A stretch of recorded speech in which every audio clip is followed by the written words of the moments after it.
Thorne didn't believe in love at first sight until it hit him square in the chest halfway through his best friend's wedding reception.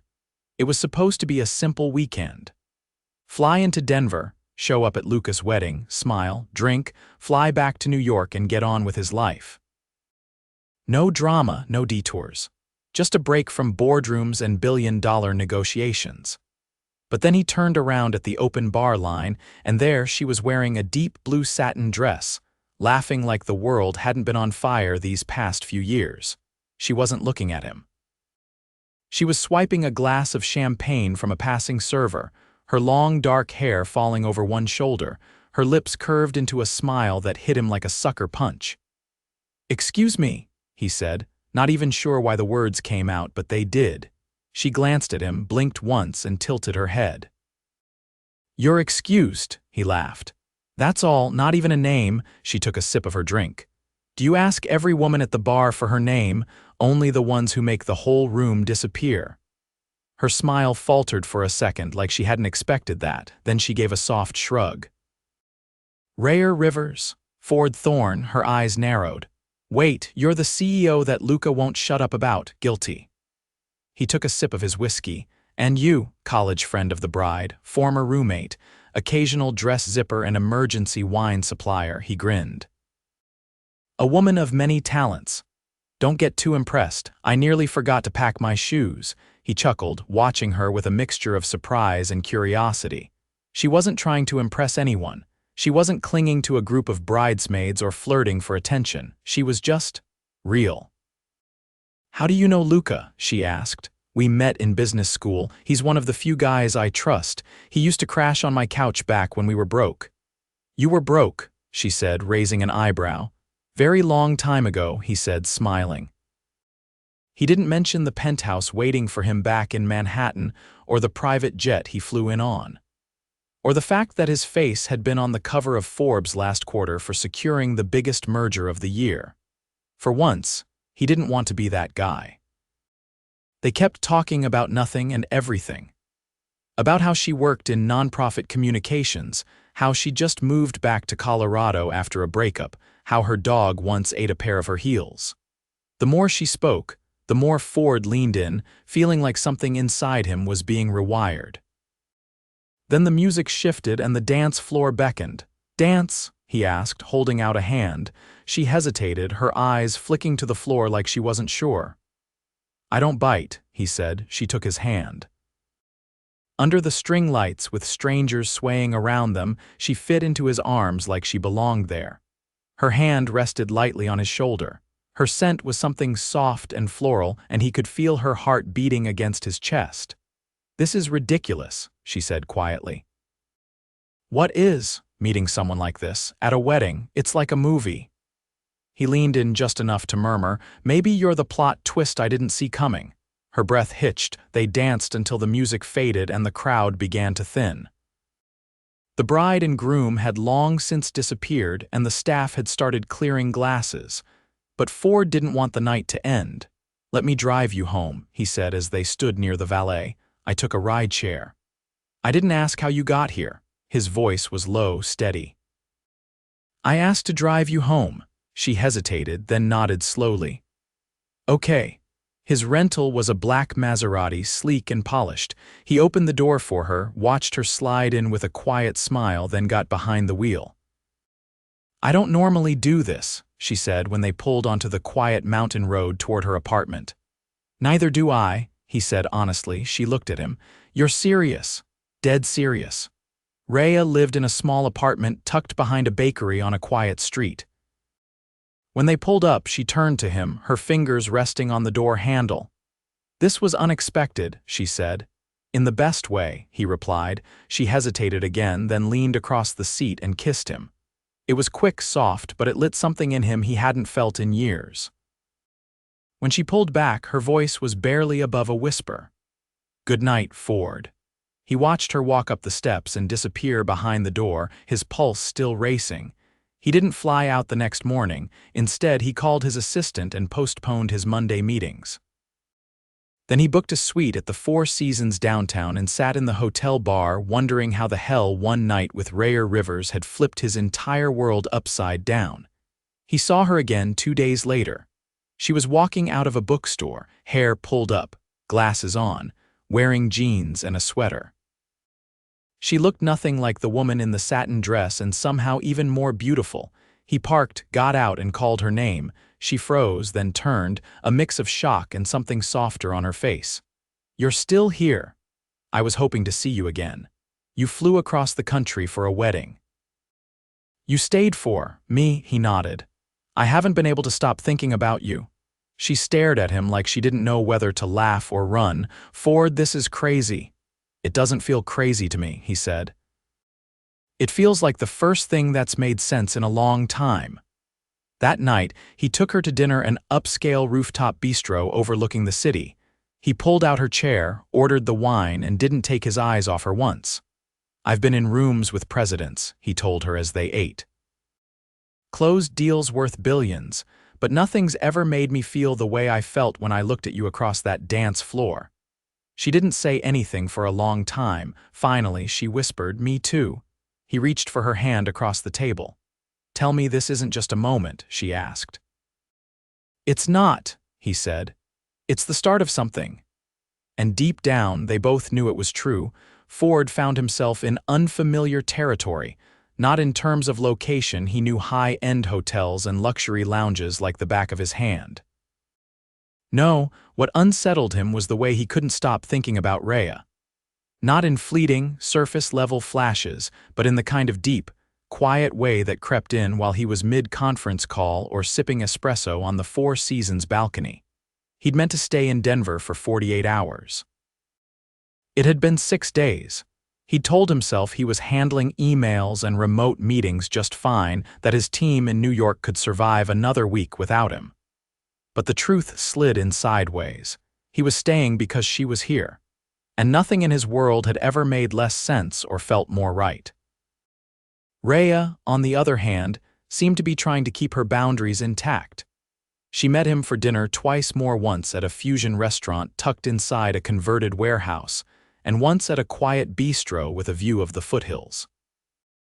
Both nights ended with lingering looks and soft kisses, but no invitations inside, no suggestions of more. She was holding a line. He didn't know why yet, but he respected it. So when she called on a Thursday afternoon and said, "Would you be okay with something a little less?" "Curated tonight," he answered immediately. "I'm already there." She gave him an address in the Baker neighborhood, a mix of old brick buildings and indie cafes. When he pulled up, she was waiting outside a low-slung art gallery, wearing a faded denim jacket and a rust-colored jumpsuit. Her hair was up in a messy coil and she was holding 2 tickets. "You like photography?" she asked as she handed him one. "I do now," he said. Inside, the gallery buzzed with quiet conversation and clinking glasses. The exhibit was a moody collection of street photography, mostly black and white, with flashes of neon reflected in puddles and windows. The kind of imagery that felt like secrets. Raya studied each piece with a quiet intensity. Ford found himself watching her more than the art. The way her brow furrowed when something moved her. The way her fingers hovered near her lips when she was deep in thought. "You're not really looking, are you?" she asked, catching him mid-stare. "I am," he said. "Just not at the walls." She rolled her eyes, but he caught the way her mouth twitched. "You're impossible." "No," he said, stepping closer. "I'm just all in." She turned her face away slightly, like she wasn't ready to hear that yet. He didn't push. They left the gallery and walked a few blocks to a food truck lot tucked between 2 buildings. String lights crisscrossed overhead, and the air smelled like spices and roasted meat. She led him to a taco truck with a handwritten menu, and they sat on a bench eating and watching people pass. "I used to come here a lot," she said, folding a napkin in her lap. "Before I moved away, before everything changed." He waited. "My mom got sick," she said after a pause. "A rare form of liver cancer. It happened fast. I moved to Chicago for a job and left right before the worst of it. When she passed, I wasn't here." "I'm sorry," he said quietly. She nodded, not looking at him. "I came back to help my dad, but mostly because I couldn't stand the silence anymore. Chicago was loud in the wrong ways. Here, at least, I know the streets." I know where the shadows fall. He didn't say anything, he just took her hand. They sat like that for a long time. Later, when he walked her to her door, she paused on the step. "You're not what I expected," she said. "What did you expect? Someone temporary. Someone who'd already be gone." "I'm not," he said. Her expression was unreadable. "I don't know how to do this, Ford." "Then let's figure it out together." She kissed him then. Not a hesitant kiss, not a polite goodbye. This one was different. It was the kind that cracked something open. When she pulled away, her voice was low. "Stay." He didn't hesitate. Inside, her apartment was warm and lived in. There were books stacked beside the couch, a vintage record player in the corner, a half-finished painting leaning against the wall. He followed her into the dimly lit space where nothing felt performative. They didn't rush. Every movement felt deliberate, unfolding clothes, soft touches, eyes never breaking. It wasn't about haste or hunger, it was about anchoring to something real. Later, as they lay tangled in the quiet, she rested her head on his chest. "I didn't think I could feel like this again," she said. He pressed a kiss to her hair. "Me either." The next morning, she made coffee in an oversized mug and handed it to him while he sat at the edge of her bed. "You have meetings today?" she asked. He nodded. "Remotely, I've got a video call in an hour." She leaned against the dresser, arms crossed. "You're really running your company from Denver, for now.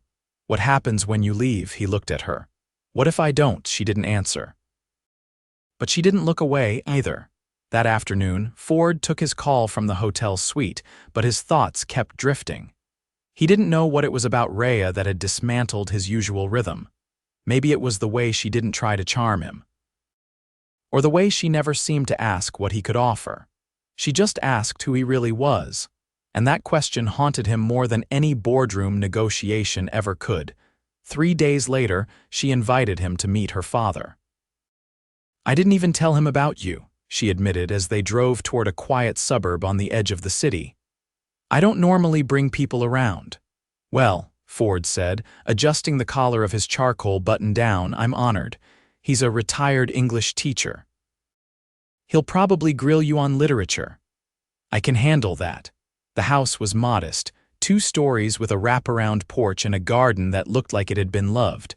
Her father, George Rivers, opened the door with cautious eyes and a firm handshake. They sat in the living room drinking iced tea while George asked questions with the precision of a man used to grading essays. "What's your favorite book?" he asked at one point. Ford didn't hesitate. "The Count of Monte Cristo." George raised an eyebrow. "Revenge or redemption?" "Both," Ford said. The older man gave a small nod. "Interesting."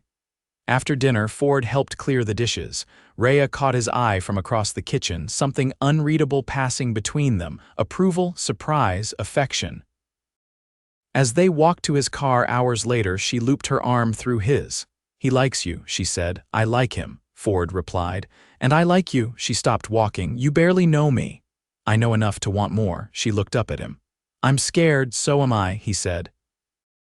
"But I'm still here." She kissed him again, slower this time, like she was testing the edges of something new. That night, Ford looked out across the Denver skyline from his suite and made a decision. He was done waiting for clarity to strike like lightning. He already knew what mattered. The next morning, he called his assistant and told her to start scouting offices in Denver. He wasn't going back, not yet. The Denver air was crisper than usual that morning, the sky a pale wash of blue that hadn't yet decided if it wanted to warm up for spring or stay in winter's shadow. Ford stood on the balcony of a temporary loft. He'd rented downtown, a sleek, modern space with floor-to-ceiling windows and a view of the city skyline. His coffee had gone cold in his hand, untouched. Today wasn't about work. For once, he wasn't checking the markets or fielding acquisition calls.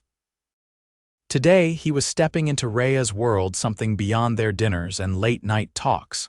Something real. He'd agreed to join her at a fundraiser her nonprofit was hosting, something she'd been organizing for weeks.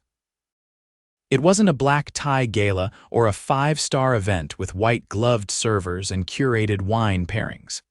It was a community-focused art auction meant to raise funds for underfunded programs in local public schools. And she'd been clear she wanted him to see it for what it was, not what it could be turned into. When he arrived at the converted warehouse space in Raya, the energy was palpable. Volunteers bustled around hanging last-minute signage, arranging displays of student artwork, and checking over guest lists. Nothing about it was polished, but it was alive. Raya was at the center of it all, directing with a clipboard in one hand and a half-eaten sandwich in the other. Her dark hair was pulled into a loose braid, and she wore a black linen jumpsuit with worn boots. There was a smudge of paint on her forearm and a look in her eyes that stopped him short. This was her in her element, no pretense, no filter, just purpose. She spotted him and waved him over. "I was starting to think you bailed," she said. "Didn't peg you as the fashionably late type." "I'm not," he replied. "I just got caught up watching you work. You sound like you're trying to charm me again. I've already been charmed. Now I'm just stating facts." She handed him a box of name tags. "Congratulations, you've been promoted to volunteer," he grinned. "Unpaid labor. You sure know how to treat a guest. You want to date me, you date my chaos. I wouldn't have it any other way." They moved through the space side by side, taping signs, arranging silent auction items, and checking lighting angles. Ford couldn't remember the last time he'd done anything like this, manual, grounded, and entirely off the radar. No one called him sir. No one asked him about profit margins or market shares. He was just a guy with a roll of masking tape, and a woman who kept glancing at him like she couldn't quite figure out how he'd ended up here. When the event finally opened to the public, the warehouse began to fill with a mix of parents, teachers, local artists, and community leaders. The buzz was vibrant and warm. Ford stood near the back, sipping from a paper cup of weak coffee and watching Raya command the room with subtle ease. Then a man approached her, a tall figure with a leather messenger bag and a too-practiced smile. Ford didn't recognize him, but from the way Raya's shoulders tensed, it was clear she did. "Daniel," she said, her voice low and careful. "Didn't expect to see you here," the man replied. "Thought you'd be in Chicago forever. Plans changed." Daniel's eyes flicked to Ford, then back to her. "So did mine. I'm back in Denver. Got offered a regional position with the agency." "Good for you," she said flat. Ford stepped forward, resting a hand at the small of her back. "Everything okay?" Daniel's gaze sharpened. "And you are, Ford Thorne." There was a pause. "As in Thorne Global." Ford didn't answer. He didn't have to. Daniel gave a tight smile. "Interesting." Raya's voice cut through. "Daniel and I dated, briefly." "More than briefly," Daniel added. "Not that it matters," she said, not looking at him. Daniel shrugged. "If you say so." Ford's tone remained even. "Nice meeting you." Daniel lingered a second longer, then finally walked away. Raya let out a long breath. That was unpleasant. He seems like someone who doesn't hear the word no very well. You have no idea. They moved away from the crowd into a quiet corner where a mural of student-painted birds covered one wall. Raya folded her arms and stared at it. "He left without saying goodbye," she said. "I got the promotion email before I got a breakup." Ford didn't ask why she hadn't mentioned him before. He understood that some hurts didn't come up in conversation. They lived in the background until something brought them into the light. "I'm not him," he said. "I know," she replied. "But it's hard not to brace for the same ending." Ford studied her. "You think I'm going to disappear? I think you don't belong here, not really. You have a life on another coast, and I'm not naive enough to think I can compete with that." He stepped closer, his voice low. "I didn't stay in Denver for a change of pace, Raya. I stayed because I met someone who made me want to change the pace altogether." She looked at him, something shifting behind her eyes. "I mean it," he added. "I'm not going anywhere unless it's with you." She didn't respond right away, but she didn't walk away either. Later that night, after the last guests had left and the cleanup had begun, she found him packing up the unused name tags. "Come with me," she said. He followed her out into the cold. They walked in silence for a few blocks until they reached a low hill overlooking the city. The lights stretched out beneath them like a promise. "I used to come here with my mom," she said. When everything felt like too much, Ford glanced at her. And now I come here when something feels like it might be too good to be true. He reached into his coat pocket, pulled out a small velvet box. She froze. I didn't plan this, he said. I didn't bring it to the fundraiser, but I've had it for days. I couldn't wait anymore. Her breath caught. He dropped to one knee on the frost-tipped grass, the city glittering behind him. Raya Rivers, you walked into my life and made it impossible to go back to the way things were. I want to build something with you, a life, a future, a family if we're lucky.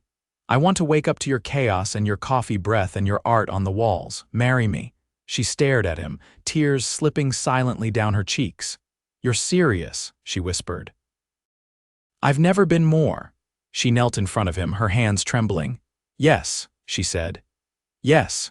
He slipped the ring onto her finger, an emerald-cut diamond set in platinum, simple and bold like her. They kissed beneath the stars, the world narrowing down to just the two of them. And for the first time in his life, Ford Thorne didn't feel like he was chasing something bigger. He'd already found it. The morning after Ford proposed, the world hadn't changed. The sun still rose over the Denver skyline, casting long shadows across his loft's polished floors. But everything inside him felt irrevocably different. Raya lay beside him, her hand curled loosely over his chest, the ring catching the light like it had been waiting for her all along. They hadn't spoken much after returning from the hilltop. Words had seemed unnecessary once she said yes. Now, in the hush of dawn, Ford studied the ceiling, quietly cataloging the things that needed to happen next. His New York penthouse would need to be dealt with, his offices restructured. His legal team would need new directives. But none of it felt overwhelming. It felt exhilarating. Beside him, Raya stirred.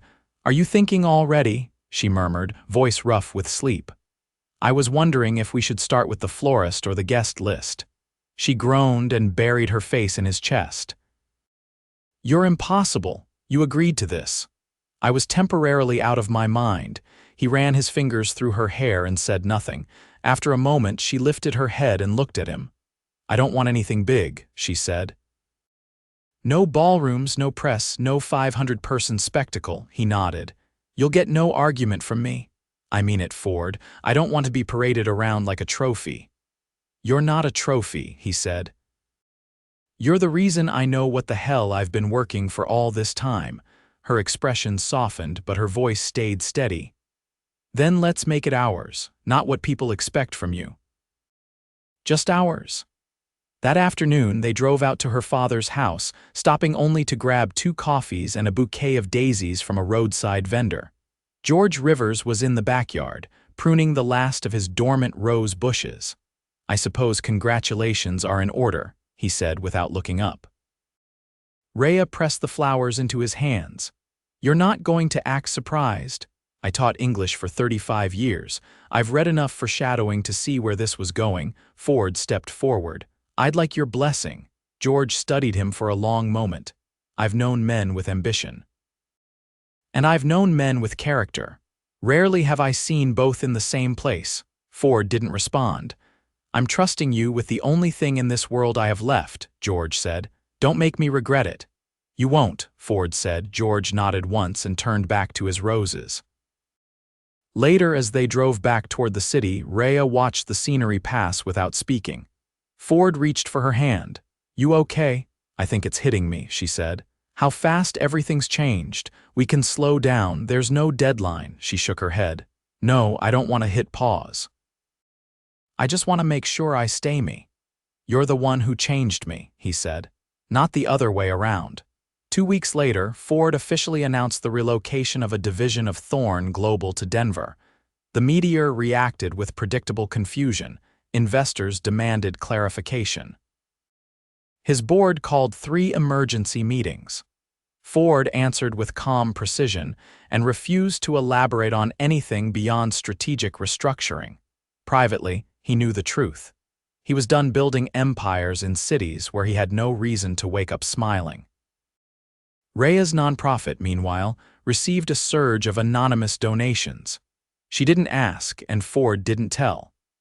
But when she found a new office space tucked into a converted brick building in Capitol Hill, he helped her paint the walls without saying a word about funding. One Friday morning, as they finalized paperwork with a wedding planner at a quiet tea shop, Ford's phone buzzed. He looked down and his body went still.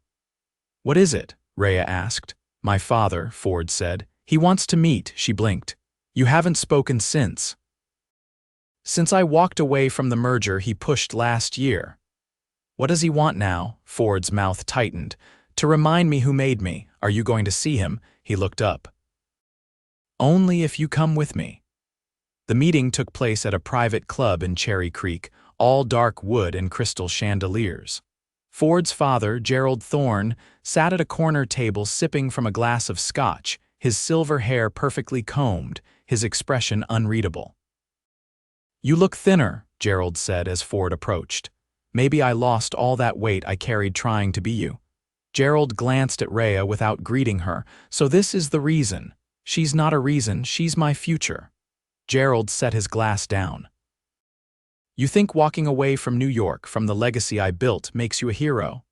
I think it makes me a man who finally knows who he is." "And what does she have that's worth unraveling decades of empire?"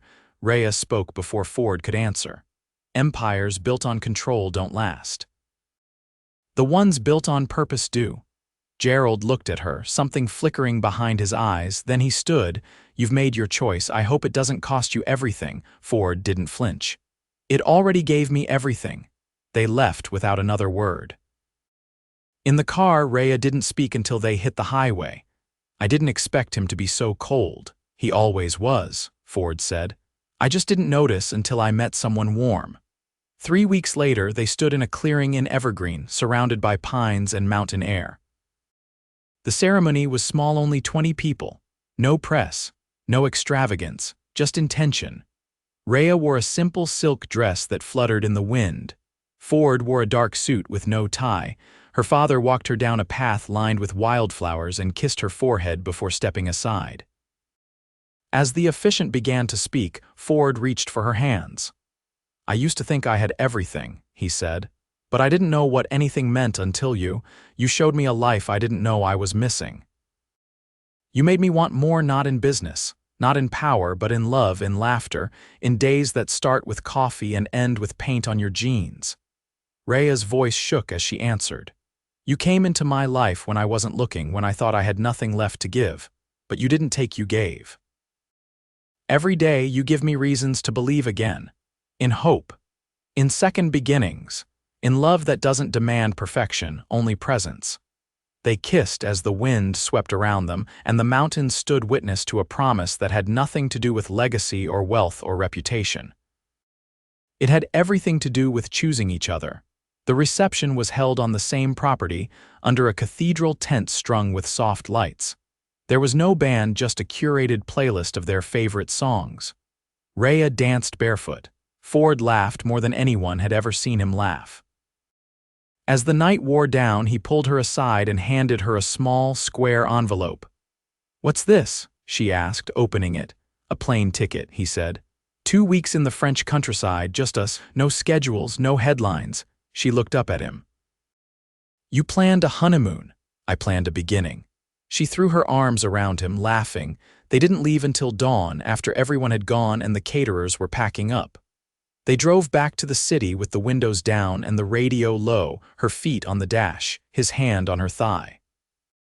And as they crested the ridge overlooking the sleeping skyline, Ford glanced over at her, his wife, his anchor, his unexpected everything, and felt the stillness of a man who had finally arrived. He went to a wedding expecting to toast someone else's forever. He left with his own. Raya stood in the middle of the sun-drenched art studio, her bare feet cool against the smooth concrete floor. The building still smelled faintly of fresh paint and cedar from the new shelving Ford had installed by hand, a personal touch that reminded her this wasn't just her space anymore. It was theirs. The studio had once been an abandoned mechanics garage, nothing but rusted beams and crumbling brick. Now it was filled with light and color. Student murals lined the walls, and the far corner held a cluster of easels and canvases reserved for weekend workshops. The nonprofit had grown faster than she'd anticipated, and the support that came pouring in after the fundraiser had been overwhelming. She hadn't asked Ford for a cent, but she knew what he'd done behind the scenes, and he never once used it to prove a point. He was letting her lead. Letting her build, she turned when she heard footsteps behind her. "Didn't think you'd be back until later," she said. Ford walked in, loosening the collar of his linen shirt. "Moved my meeting. I wanted to see this. You were here yesterday, I know. But I didn't see it with you in it." She crossed her arms, trying not to smile. "You're becoming dangerously good at this whole husband thing." He stepped closer, his voice low. "That's because I married a woman who makes it effortless." Raya rolled her eyes, but her cheeks flushed anyway. He noticed, and she knew he always would. "I have something for you," he said. Reaching into his bag, she arched a brow.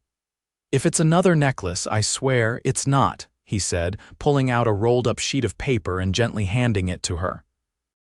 She unrolled it carefully, her eyes scanning the design. "Is this?" "A blueprint," he said. "For the expansion, I secured the lot next door last week. You'll outgrow this place by next summer at the rate you're going." Her hands trembled as she stared at the detailed sketch. It wasn't just a space, it was a vision.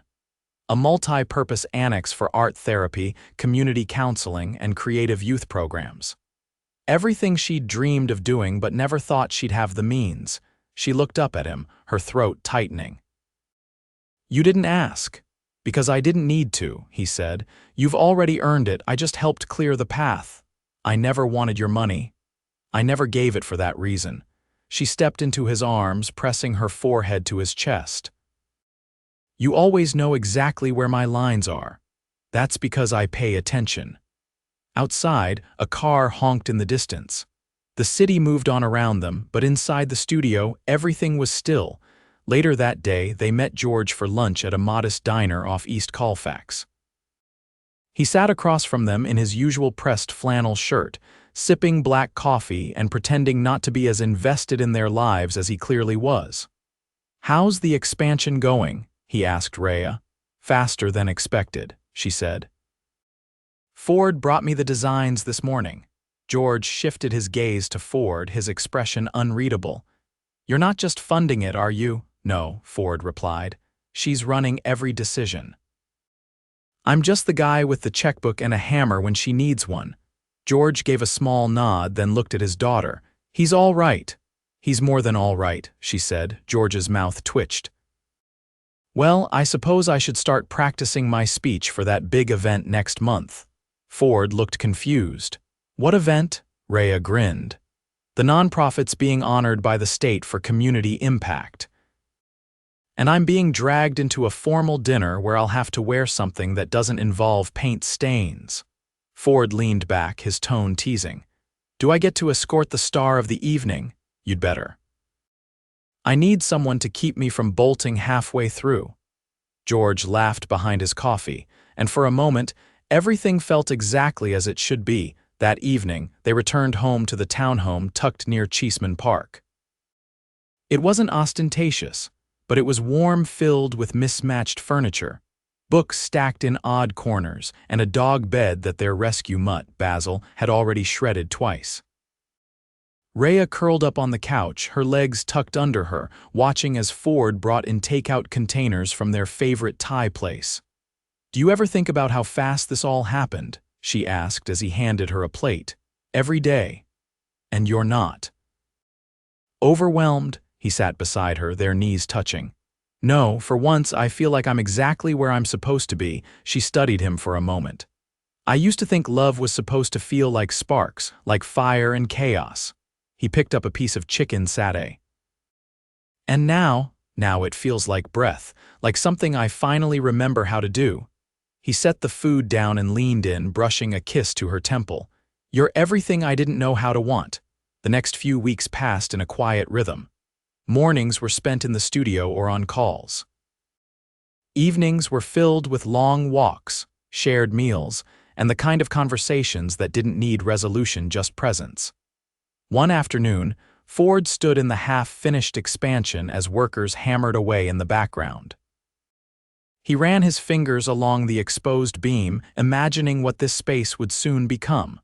Not just a building, but a legacy for the woman he loved. Raya walked in, her boots dusty, a clipboard in one hand. "They say we're ahead of schedule," she said. "That's a first," he replied. "We should celebrate," she looked around. "We already are." They stood there for a moment, surrounded by noise and dust, yet completely at peace. 6 months later, the expansion opened with a ribbon-cutting ceremony attended by city officials, educators, and families whose lives had been touched by the work Raya led. She delivered a speech that left half the crowd in tears. Ford stood in the back, his hands in his pockets, more proud than he'd ever been of any deal he'd closed or empire he'd built. That night, she found him in the kitchen, barefoot in her oversized shirt, hair damp from a shower. "I've never been happier," she said, wrapping her arms around his waist. He pulled her close. "Then let's keep building." "Not just more buildings," she whispered, "more life," he stilled. "What do you mean?" She looked up at him, her eyes shining. "I'm late, and I took 3 tests." His breath caught. "You're pregnant?" he asked, voice raw. She nodded, biting her lip. He cupped her face, pressing a kiss to her forehead, then her cheeks, then finally her mouth. "We're having a baby, we are," he laughed, the sound breaking open something inside him. "You just gave me the only thing I never knew how to ask for." They stayed like that in the quiet kitchen, the city humming beyond their windows, the future stretching out before them. Their life had been full of unexpected turns, a wedding they hadn't planned, a relationship that had begun in the most unlikely place, a love that bloomed faster than logic allowed. But it made sense now. Every choice, every risk, every moment that led them here, not just partners. Not just parents-to-be, but home, forever.